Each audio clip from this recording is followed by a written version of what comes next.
Sí, realmente decepcionado de lo que ha sido este primer año de Lazo, el país básicamente entregado a las bandas delincuenciales, un rol del Estado absolutamente destruido.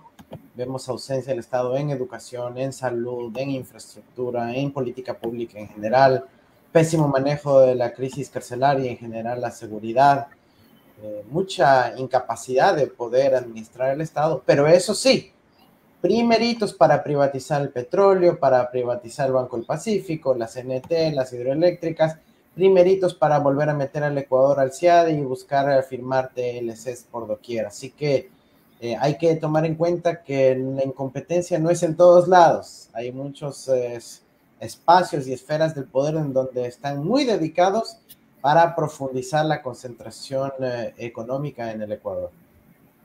Bien, vamos a analizar el eje político del gobierno. Y es que el gobierno se ha peleado absolutamente con todos sus aliados, básicamente. Y se ha abierto frentes con los movimientos sociales, frentes con los partidos políticos con los que tuvo acuerdos legislativos. Tenemos una grave crisis, se estuvo durante un momento pensando que se iba a llamar a la muerte cruzada. Después el presidente anunció que la alternativa a la muerte cruzada es la consulta popular. Ahora ya han dejado de hablar de una consulta popular.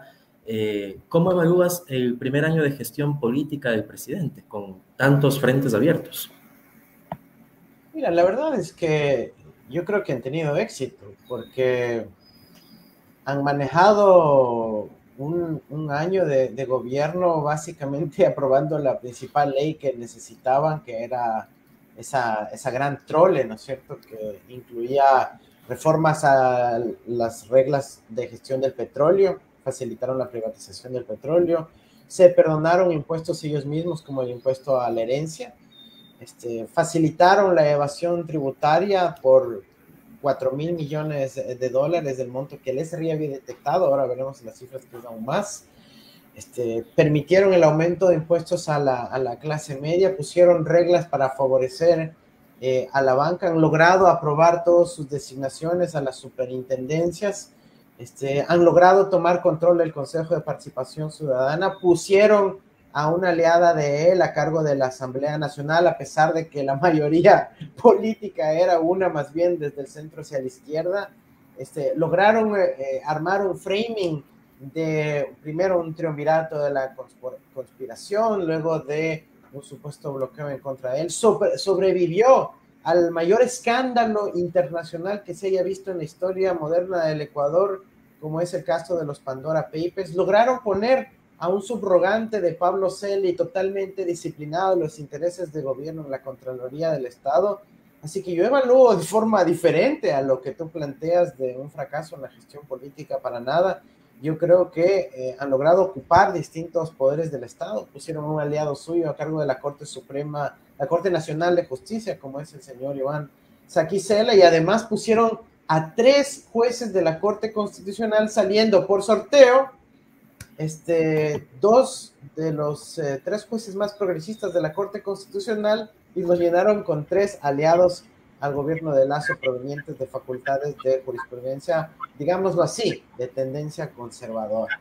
Entonces, yo no sé por dónde está el fracaso en la gestión política. Si queremos decir que es por la bronca con la Asamblea, pues pudiera ser eso en la superficie, pero analicemos en el fondo. Han logrado penetrar la estructura del Estado de forma profunda, han logrado que la Asamblea tenga una aprobación aún más baja que la del propio Ejecutivo, a pesar de que no ha hecho ninguna gestión. Entonces, yo sí la evaluaría de forma diferente, ¿no? Y obviamente, perdón, un componente adicional, la anulación total de la protesta social, la desmovilización de la ciudadanía y la estigmatización de los movimientos sociales como el movimiento indígena, ¿no? Entonces, ¿por dónde está el fracaso de la gestión política? No lo veo. Andrés, al respecto de este último punto, de la desmovilización, etcétera, ¿cuál sería el rol en este caso que deberían cumplir las demás organizaciones de la sociedad civil, los partidos políticos, para solventar la actual crisis política? ¿Es viable tal vez la revocatoria del mandato en este caso?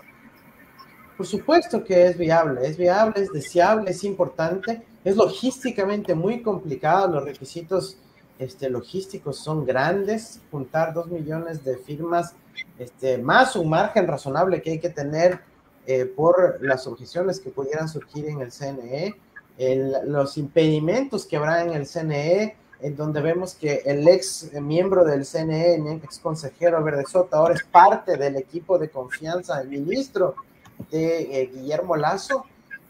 Vemos que ahí hubo siempre una influencia y va a ser difícil zafarse de esa influencia en el CNE del propio gobierno de Lasso, ¿no? Por ejemplo, mira, la revocatoria de mandato, si bien políticamente, simbólicamente, semióticamente es importante, porque implica una participación ciudadana para recuperar las riendas de su propio destino.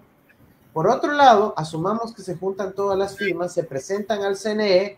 ¿Sabes cuántas personas, cuántos funcionarios hay en el CNE para evaluar firmas ahorita? 4 funcionarios. Para poder evaluar más de 2 millones de firmas se demorarían más de 15 meses a ese ritmo.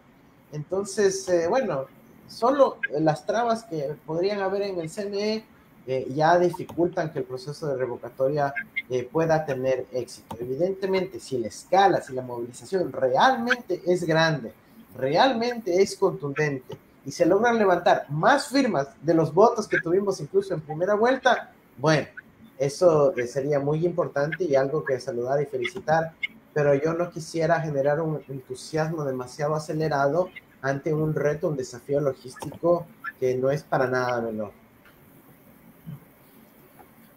Bien, vamos con el siguiente.